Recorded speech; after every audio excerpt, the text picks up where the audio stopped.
After a short visit of Porto Novo, we sailed south along the coast of Santa Antao Island to reach the town of Tarrafal, one of my very favorite places in Cabo Verde. I thought Eduardo would catch up, but he lagged behind for a while.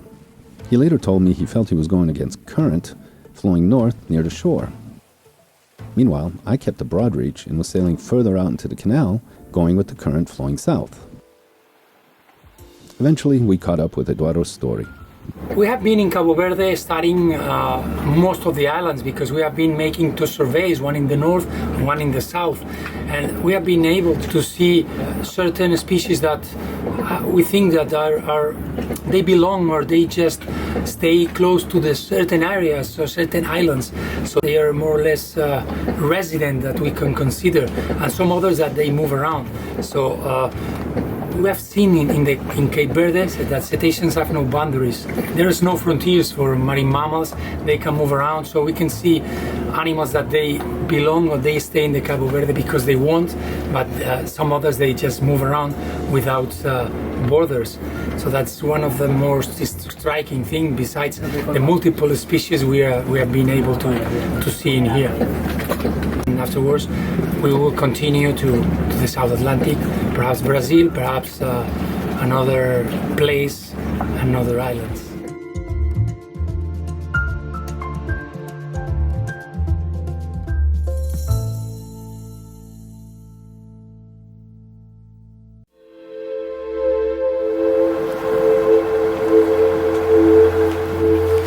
In general, regarding many things, many places, I'm a little bit pessimistic because one of the problems of the marine environment is the amount of people in the world, and this is something that we cannot stop. I mean, we can, I don't know, perhaps slow down, but I don't think we can really stop in a while. And so there's a future for certain species. Marine mammals are increasing in certain ways in certain areas because there's no more, except for certain countries, but there's no more chasing whales and capturing them. But the problem right now it's not that we can kill whales, it's just that perhaps their environment it's not the same and it's not good enough for them.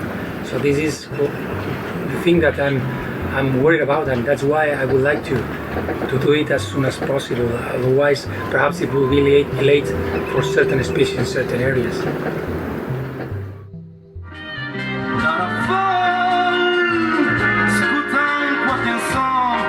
The next day, Eduardo and the girls went trekking around Tarrafal while I went to see what was happening in town.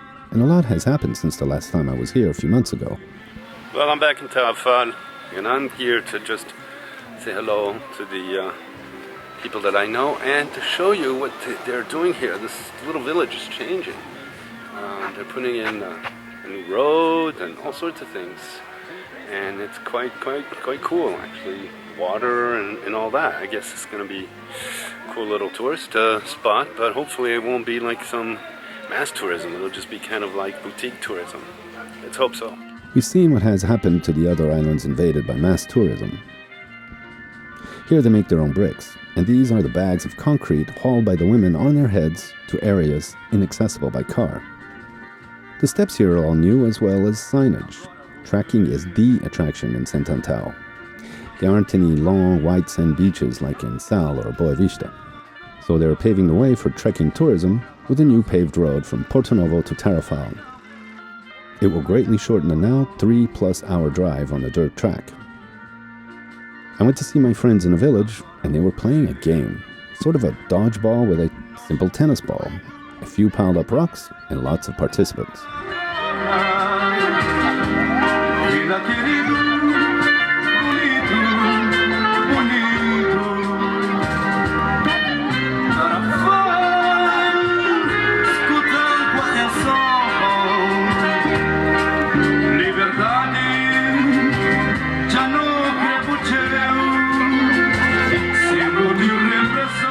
Later, the Maktub crew came down from the hills, and we sailed to the big beach nearby to spend the night.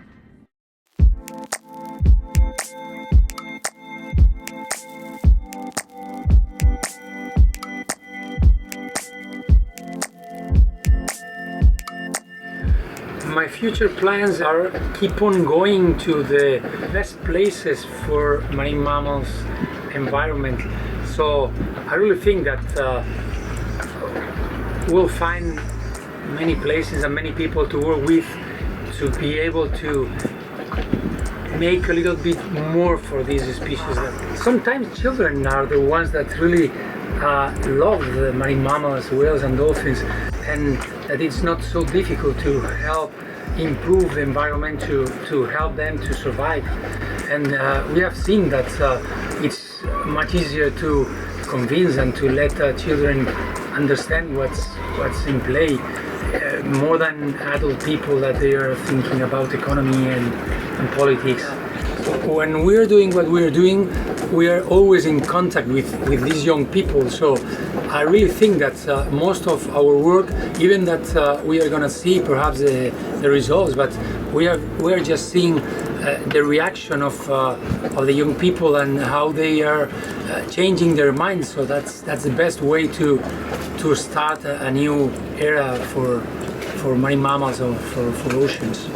They will change the world for sure. This is the future. Is that so? The young people there? Are you going to change the world? I'm gonna try.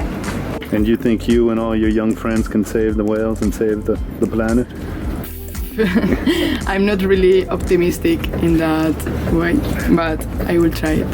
Well, I think it's necessary, especially here in Cabo Verde, that the tourism is now getting more famous in the world, and I think it's necessary to know what animals are here and to advise the people to make good tourism. Were you a student too in marine biology and all that? I study biology and a master in conservation with drone technology. Were you also a student for marine biology? Biology, just biology. Just biology. And what do you think of the difference between being in a classroom and being out here in the sea? Do you like it? Yes, well, here you see the real world, not just in papers. What they explain in the classroom is what we discover in the field.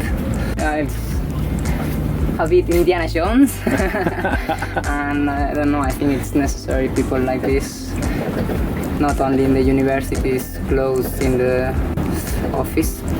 We need people in the field to be an explorer and to find out what's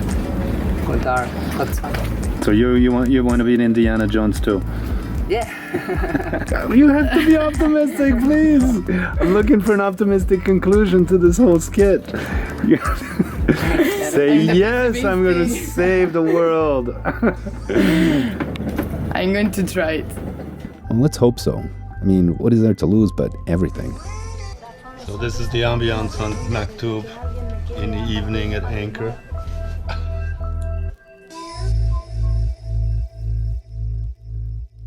They left early the next morning.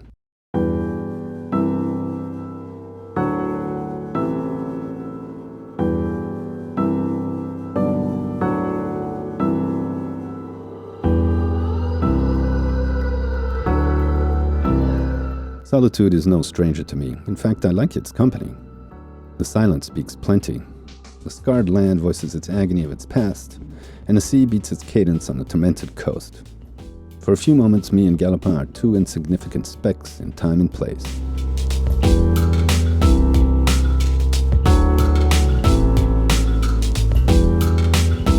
But back to reality. I needed to work on the next video, and that's best done alone.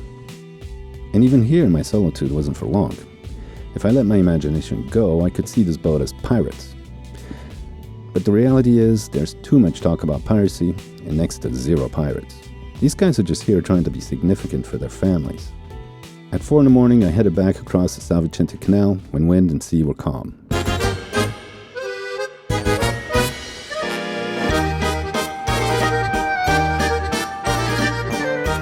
And then I was back in my preferred anchoring spot within our live-aboard village.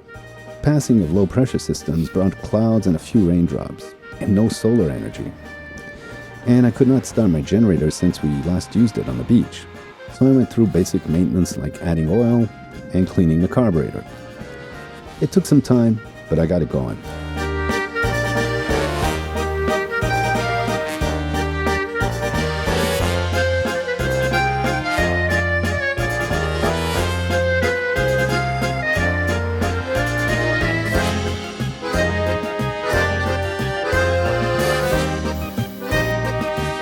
as I say, being alone does not mean being lonely. A group of us get together to play a favorite French game on a beach. It consists of me and this man, Hiro, a Japanese sailor and ex-industrial designer who created his own boat. Hiro had worked in France, so he spoke French. A good thing, because things will get Frenchy now. Out of the four of us here, just one is actually French. François here. Hiro. And Jean, well, he's Swiss like me. We were to play one of France's favorite games, pétanque, a game that consists of two solid steel balls we toss as close as we can to a small wooden ball.